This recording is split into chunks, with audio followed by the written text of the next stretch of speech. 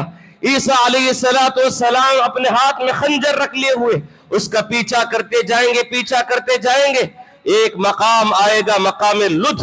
اس مقام لد میں عیسیٰ علیہ السلام دجال کو قتل کریں گے، اور ایک روایت میں آتا ہے کہ دجال کے 2 ٹکڑے کر دیں گے۔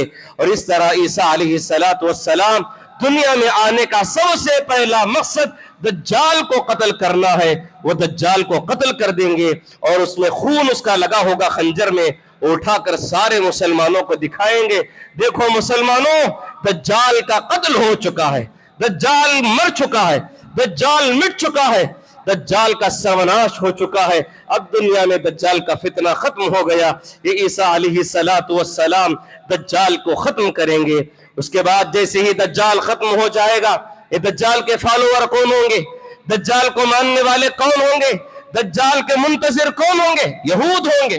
یہود یہ چاہ رہے ہوں گے ہمارا بڑا سربراہ، ہماری جان بچانے والا دجال ہے، مسلمانوں کو ختم کرے گا۔ اس نیت سے آج بھی یہود انتظار کر رہے ہیں دجال کا۔ آپ دجالی لوگوں کے بڑی بڑی فیکٹریاں دیکھو، ان کی سمبل میں سے ایک آنکھ ہوتی ہے، ایک آنکھ کا سمبل۔ دجال کے بارے میں جو کہا گیا ایک آنکھ سے کانا ہوگا، ایک آنکھ ہوگی اس کی، وہ ایک آنکھ کا جو سمبل ہے وہ اپنی کمپنیوں کے سمبل میں اسے لگائے رہتے ہیں، یا انگلش ورڈ میں اسے استعمال بھی کر لیتے ہیں ناموں میں۔ یہ دجال ہے، یہ یہود ہیں تو دجال کے منتظر ہیں۔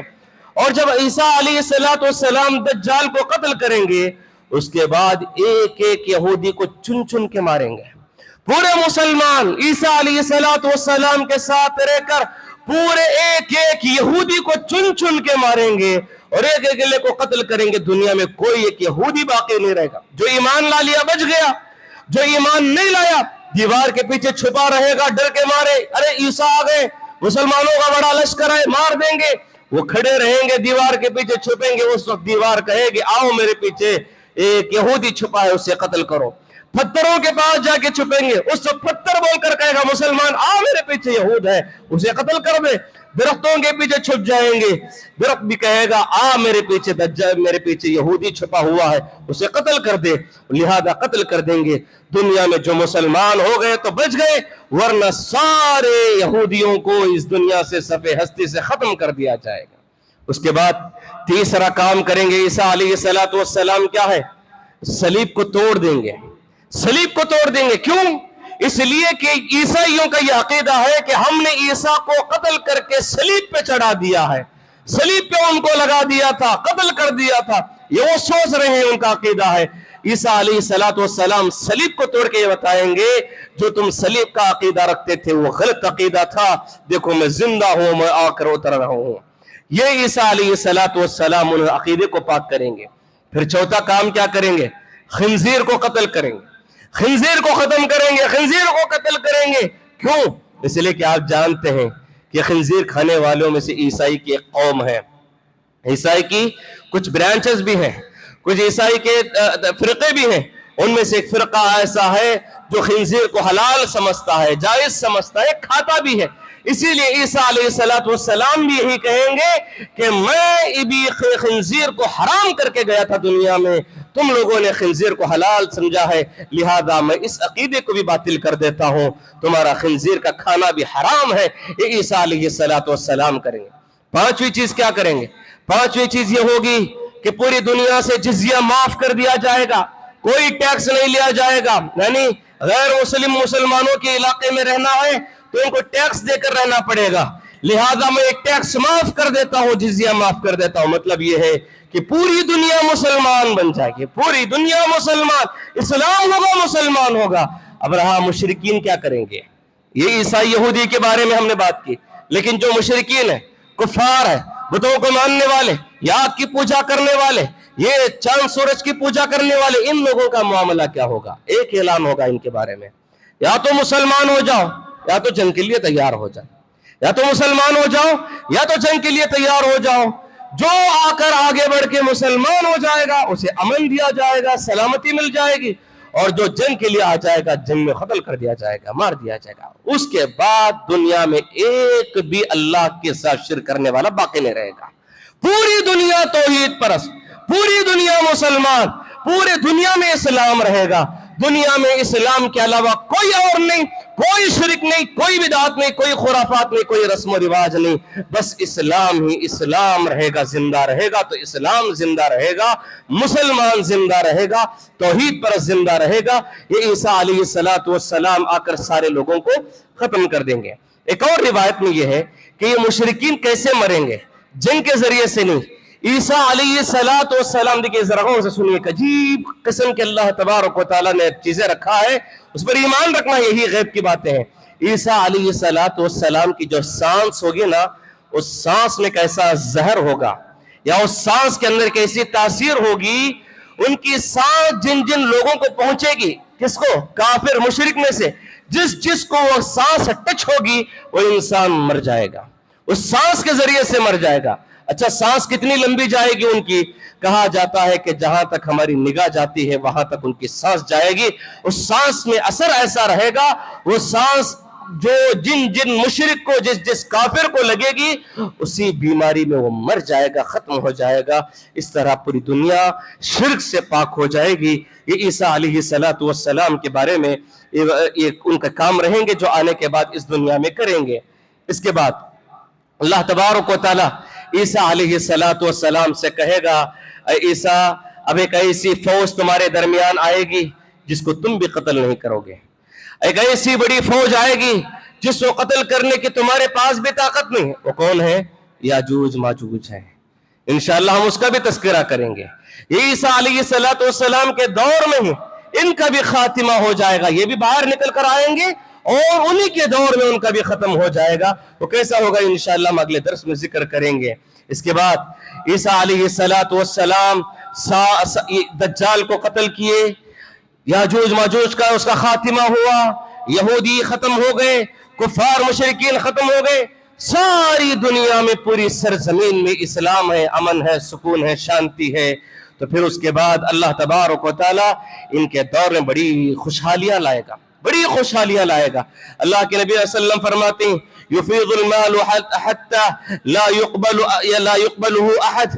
اللہ کے نبی صلی اللہ علیہ وسلم فرماتے ہیں عیسیٰ علیہ السلام کے دور میں مال کی اتنی فراوانی ہوگی، لوگوں کو مال دیا جائے گا، وہ کہیں گے بھائی میں مال لینے والا نہیں، میرے پاس بہت مال پڑ کر ہے، میں تمہارا مال کہاں لوں۔ آج انسان کا مال ڈبو رہے، آج انسان کا مال کھا رہے، آج انسان کا مال ہڑپ کر رہے، اور عیسیٰ علیہ السلام کا وہ سنہرا دور آئے گا، لوگ کہیں گے لے لو، عیسیٰ علیہ السلام کہیں گے مان لو، وہ کہیں گے نہیں، ہمارے پاس اتنا مال پڑا ہوا، ہمیں کسے دینا سمجھ میں نہیں آ رہا، تمہارا مال لے کر ہمیں کا رکھنا ہے۔ یہ اتنی مال کی فراوانی آ جائے گی۔ اس کے بعد اللہ کے نبی صلی اللہ علیہ وسلم فرماتے ہیں وَيَكُونُ السَّجْدَةُ وَاحِدَةٌ خَيْرٌ مِّنَ الدُّنْيَا وَمَا فِيهَا۔ اس وقت کا ایک ایک سجدہ دنیا و آخرت سے بڑھ کر سمجھا جائے گا، ایک ایک سجدے کی قیمت دنیا اور اس کے خزانوں سے بڑھ کر ہو جائے گی۔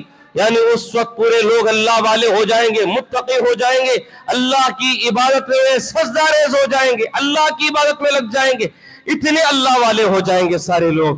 پھر تیسری چیز یہ ہے، اللہ کے نبی صلی اللہ علیہ وسلم نے فرمایا عیسیٰ علیہ السلام کا دور آنے کے بعد انسان کے دل سے بغض، حسد، کینہ، کپٹ سب نکال دیا جائے۔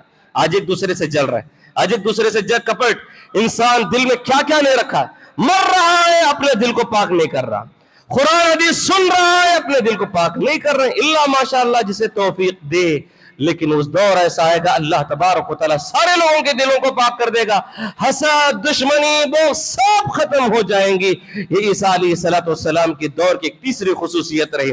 چوتھی خصوصیت یہ ہے کہ اللہ کے نبی صلی اللہ علیہ وسلم فرماتے ہیں وہ دور آنے کے بعد بڑا امن سکون کا، ظلم زبردستی سب ختم ہو جائے گی۔ نبی علیہ السلام فرماتے ہیں حتی یلعب صبی، ایک بچی سانپوں کے ساتھ کھیلے گی، ایک بچے سانپوں کے ساتھ کھیلیں گے، بچے سانپوں کو لے کر کھیلیں گے، لیکن کوئی سانپ ان کو کاٹے گا نہیں، کوئی تکلیف پہنچائے گا نہیں۔ بچے جا کر شیر کے منہ میں ہاتھ ڈالیں گے، ان کے ساتھ ان کے منہ کو پکڑیں گے، ان کو کوئی کترنے والا نہیں ہوگا۔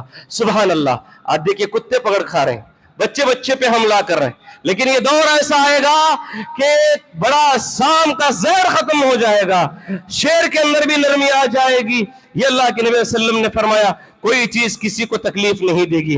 اور یہاں تک کہ اللہ کے نبی صلی اللہ علیہ وسلم فرماتے ہیں بکری بھیڑیے کے ساتھ چرے گی، اللہ اکبر، بکری بھیڑیے کے ساتھ چرے گی، شیر بیل اونٹوں کے ساتھ چرے گا، ہر ایک جانور آپس میں ایک دوسرے کے ساتھ چریں گے، کسی جانور کو کسی چیز سے بھی ڈر نہیں ہوگا، ہرن کو شیر سے بھی ڈر نہیں ہوگا، چیتے باغ کو کسی جانور سے ڈر نہیں ہوگا، بیل بکریاں اونٹ سب شیر کے ساتھ، باغ کے ساتھ، چیتے کے ساتھ آرام سے چرتے رہیں گے، اتنا امن سکون ہو جائے گا، اللہ ظلم کو جانوروں میں بھی ختم کر دے گا۔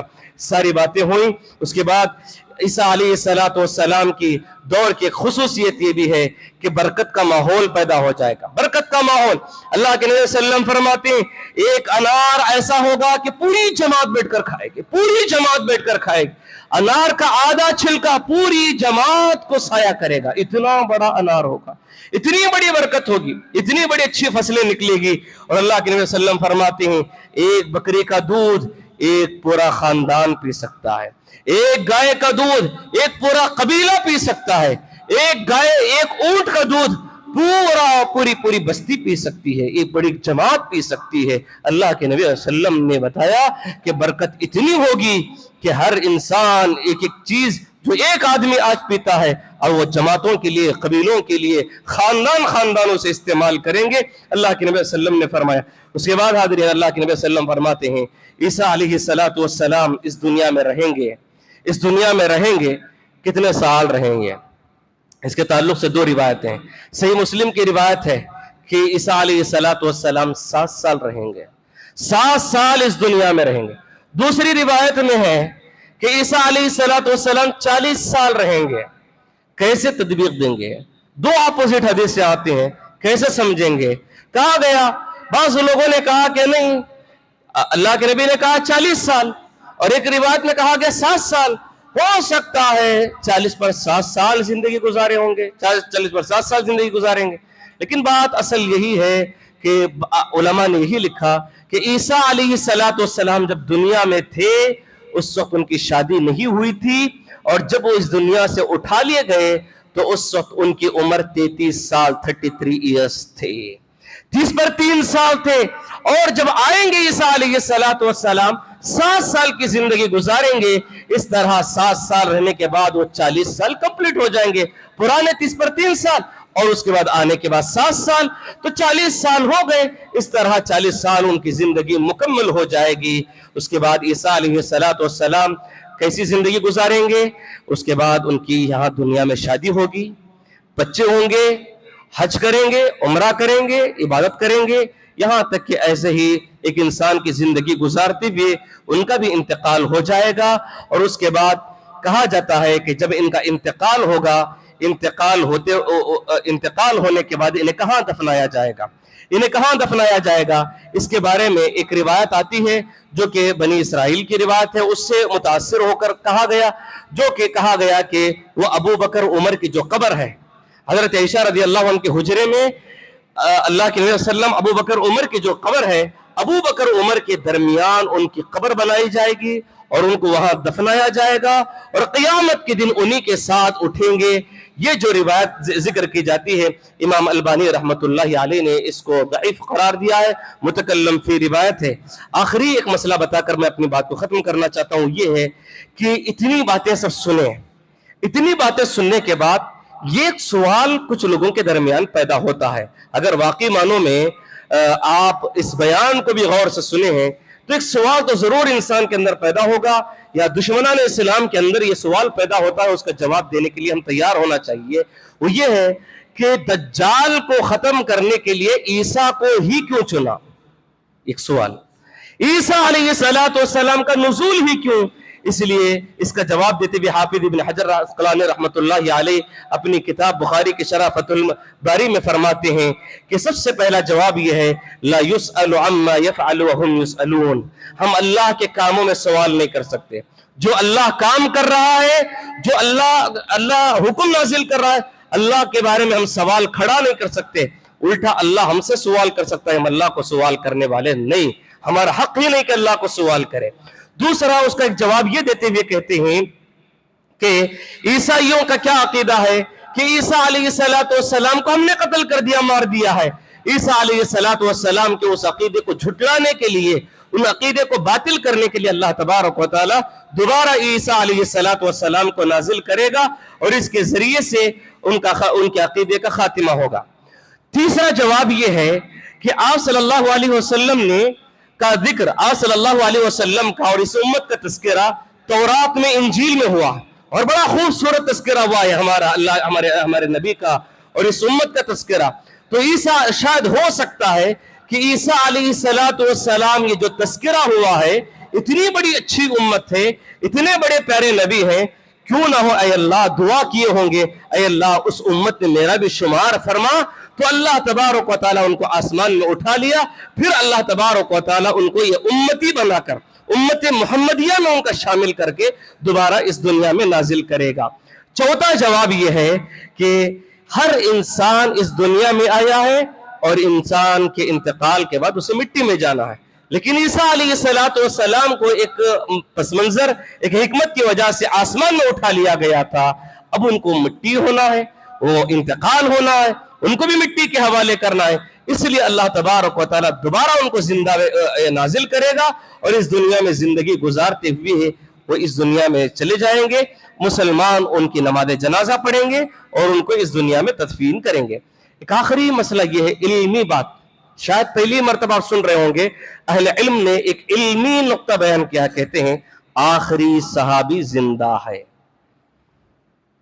آخری صحابی ابھی بھی زندہ ہے. کون ہے آخری صحابی؟ کہاں ہے؟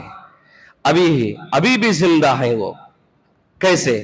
اس کے بارے میں اہل علم نے کہا کہ آخری صحابی عیسیٰ علیہ السلام ہیں. کیسے؟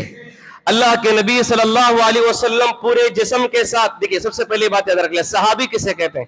صحابی اسے کہتے ہیں کہ ایمان کی حالت میں اللہ کے نبی سے ملاقات کیا ہو اور ایمان کی حالت میں اس کی وفات ہوئی ہو, اسے صحابی کہتے ہیں. ایمان کی حالت میں اللہ کے نبی سے ملا ہے, اللہ کے ایمان کی حالت میں وفات پایا ہے, اسے صحابی کہتے ہیں.